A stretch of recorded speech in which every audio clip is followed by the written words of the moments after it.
في إطار استراتيجية الجيش المغربي لتنويع شركائه والانفتاح على مختلف الأسواق الدفاعية في العالم وتفعيل اتفاقية التعاون العسكري التي أبرمتها الرباط مع العديد من الدول، حطت طائرة نقل برازيلية الصنع من طراز كيسي 390 في القاعدة الجوية الأولى في مدينة سلا المعدة للتجارب حسب ما أفادت به مواقع متخصصة في الأخبار العسكرية.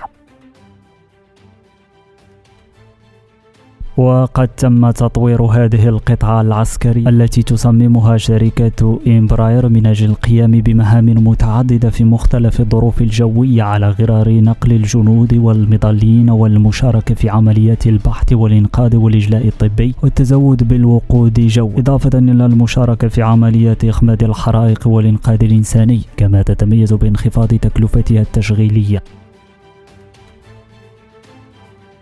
ويأتي وصول هذه الطائرة البرازيلية إلى المغرب على بعد أشهر من مصادقة البرلمان البرازيلي بغرفته على اتفاقية تعاون دفاعي مع المملكة المغربية. كان البلدان قد رماها في يونيو من العام 2019 تتضمن تعزيز التعاون في مجالات البحث والتطوير والدعم اللوجستي، إضافة إلى تشجيع اقتناء المعدات والخدمات الدفاعية وتبادل الخبرات والتجارب ما بين المؤسسات العسكرية لكل البلدين.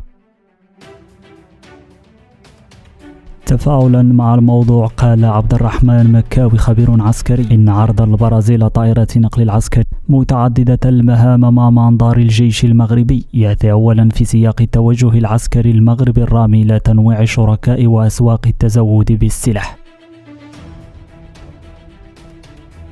كما يأتي في سياق تفعيل اتفاقية التعاون الدفاعي التي وقع عليها البلدان، وتشمل اقتناء المعدات الحربية والاستفادة من التجربة البرازيلية لإرساء أسس صناعة مغربية دفاعية محلية. وأضاف مكاوي في تصريح لجريدة إلكترونية أن الصناعة الدفاعية البرازيلية تتقدم بخطوات متسارعة، خاصة في مجال تصنيع المدرعات وشاحنات المزنجر ونصف المزنجر، وقس على ذلك بعض أنواع الطائرات والمدفعيات، مشيرا إلى أن المغرب بإمكانه الاستفادة من هذا التراكم البرازيلي على هذا المستوى، خاصة وأن الرباط توجه لتوطين الصناعات الدفاعية في إطار شراكات واتفاقيات مع مجموعة من الدول وشركات الدفاع في العالم.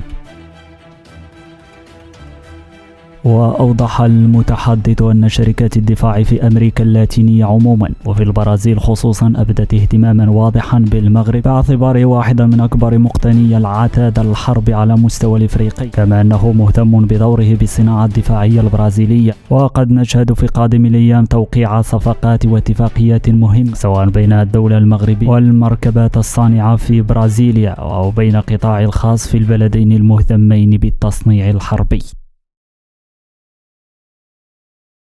وأشار الخبير ذاته في هذا الصدد إلى أن المملكة المغربية تعول على عقد شراكات مع مختلف الدول المصنعة للسلاح على غرار البرازيل والولايات المتحدة الأمريكية وغيرها، كما تعول على القطاع الخاص من أجل جذب الاستثمارات في هذا المجال، خاصة وأن تصنيع الأسلحة محليا مكلف جدا ويتطلب إمكانيات مادية ضخمة لا يمكن تغطيتها إلا في إطار الشراكات ما بين القطاع الخاص في البلدان المعنية.